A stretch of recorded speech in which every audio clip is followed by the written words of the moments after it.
il y a un problème. C'est à ce niveau-là que moi, peut-être qu'avec le comité exécutif, on ne peut pas peut-être s'entendre. Et c'est pour cela que sur les réseaux sociaux, les gars parlent de vérité.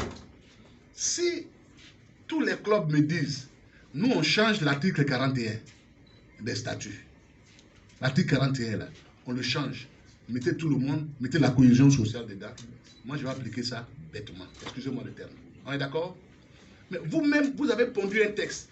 Vous nous avez donné et pour qu'on s'appuie sur le texte. Vous voulez que nous-mêmes on viole ces textes. Deuxièmement, mais pourquoi aller avec 3 candidatures puisqu'il y avait 4 candidats? Ils sont 4, je l'ai dit dans cette salle-là. Si vous voulez le faire, allons avec les 4 candidats. On dit non. L'autre n'a pas donné d'argent, machin, il n'a pas de truc. J'ai dit non. Vous comprenez ce que je veux dire? Enfin, le président va répondre. Moi, en ce qui me concerne. Oui.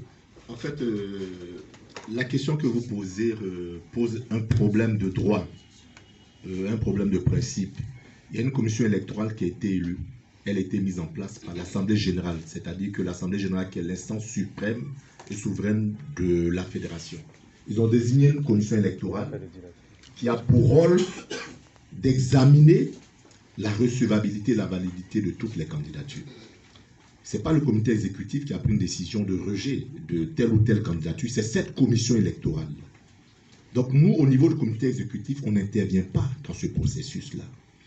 Et à partir du moment où ces candidats-là, qui ont vu leur dossier rejeté, ont saisi l'autre commission, qui est la commission de recours, mais laissez les commissions jouer pleinement leur rôle.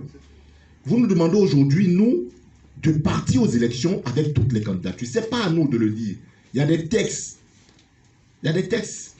On ne peut pas créer de graves précédents. C'est-à-dire que si on doit aller avec toutes les candidatures, dans ce cas-là, on ne met pas en place une commission électorale indépendante. On dit tout le monde dépose sa candidature et puis on dit on va aux élections. À partir du moment où il y a une commission électorale, il faut la laisser. Il faut la laisser travailler. Et c'est en cela que nous n'avons pas compris l'attitude de la FIFA. À partir du moment où le candidat saisit la commission de recours, il fallait laisser la commission de recours statuer. Il fallait laisser la commission de recours vider sa saisine et puis rendre sa décision. Mais ils n'ont même pas attendu ça, qu'ils ont suspendu le processus. Donc, dire qu'il faut laisser tout le monde partir, ça ne relève pas de la compétence du comité exécutif. Il y a une commission électorale qui applique des textes. Il y a un code électoral, il y a des dispositions statutaires que cette commission l'applique. Vous ne pouvez pas lui demander de fermer les yeux sur ces textes-là et puis de laisser partir tout le monde. Ça, ce n'est pas possible.